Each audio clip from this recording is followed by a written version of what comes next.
Two people, same age, 45 years old, same city, same kind of job, roughly the same salary their whole working lives. One of them has $687,000 in their investment account right now. The other has $196,000. Same income, same amount invested every month, same market returns. A $491,000 difference from one decision, made or not made, before the age of 25. Nobody told the second person what they were giving up.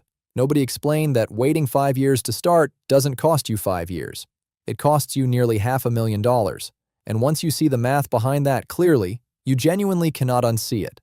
Most people treat their early 20s like a financial waiting room, a place you sit until real life starts, until the salary gets bigger, until the timing feels right, until you understand it well enough to begin. And that waiting, that completely human instinct to hold off until you feel ready, is the most expensive decision most people ever make. Not because of what they spend, because of what they never start. Here is the number that changes how you think about this forever. Every 5 years you wait to invest before 30 roughly cuts your final balance in half. Not by a little, in half.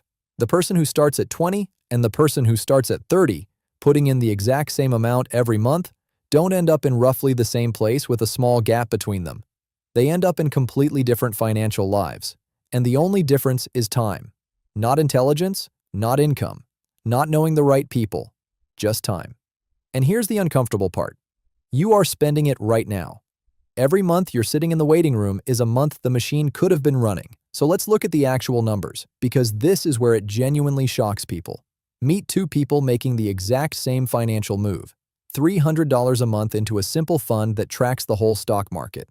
Same fund, same amount, same returns, roughly 10% a year on average, which is what the market has historically delivered over long periods. The only difference? Alex starts at 22. Jordan starts at 27, 5 years apart. By the time they both hit 65, Alex has put in $154,800 of their own money over 43 years. Jordan has put in $136,800 over 38 years. The difference in what they personally contributed? $18,000. That's it. Now here's where it gets hard to believe. Alex's account at 65, roughly $1,920,000. Jordan's account at 65, roughly $1,160,000, a $760,000 gap, from an $18,000 difference in contributions. Think about that. Alex put in $18,000 more of their own money. Compounding turned that into a $760,000 advantage. Jordan worked just as hard, saved just as consistently, made the exact same investment every month, and ended up with $760,000 less. Not from a mistake, not from bad luck, from 5 years in the waiting room. And here's the crazy part. It gets even more dramatic when you look at what starting at 18 actually does. Most 18-year-olds are not thinking about investing. They're thinking about this weekend, and that's completely fine. But here's what nobody tells an 18-year-old about $200 a month. $200 a month starting at 18. Same 10% average return, same simple fund. By 65, approximately $1,580,000 from $200 a month. Now compare that to someone who starts the exact same $200 a month at 25. Same everything. Just 7 years later, their balance at 65, approximately $797,000, almost exactly half. 7 years earlier, roughly doubled the outcome. Not 10% more, not 20% more, double. So what does 7 years of waiting actually cost? Not in time. In money. $783,000. Every year in the waiting room has a price tag. Most people just never see the receipt. Now, if you're already past 25 and you're doing the mental math on yourself right now, this next part is specifically for you, because the worst thing this video could do is make you feel like you missed the window. You didn't.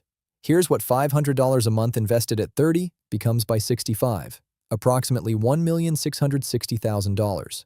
Still a life-changing number. Still money working while you sleep. Still a machine that runs without you. The window is not closed. But here's the truth this video owes you. Starting today is not as powerful as starting at 22. Nothing makes that untrue. But starting today is infinitely better than starting next month. And starting next month is infinitely better than starting next year. The gap between you and the person who started earlier, you can't fully close that. But the gap between you and the version of yourself who never starts? That one is still completely in your hands. And here's the mental shift that actually helps people who feel like they're starting late. Stop comparing yourself to the person who started at 22. Start comparing yourself to the version of you that waits one more year. Because that version, the one who waits just one more year, is going to cost you somewhere between $50,000 and $150,000 depending on where you are right now. 1 year, not 5, not 10. 1 year of waiting has a price tag. Calculate it, feel it, let it actually move you. Now let's talk about why most people wait in the first place. Because it's not laziness, it's not being irresponsible, it's that the whole financial system was not built to make this easy to understand. The language is confusing on purpose, or at least it feels that way. The options are overwhelming. The fear of doing something wrong feels bigger than the cost of doing nothing. And that fear, that completely understandable hesitation, is costing people hundreds of thousands of dollars. Because here's the thing most people never realize. Doing nothing is not the safe option.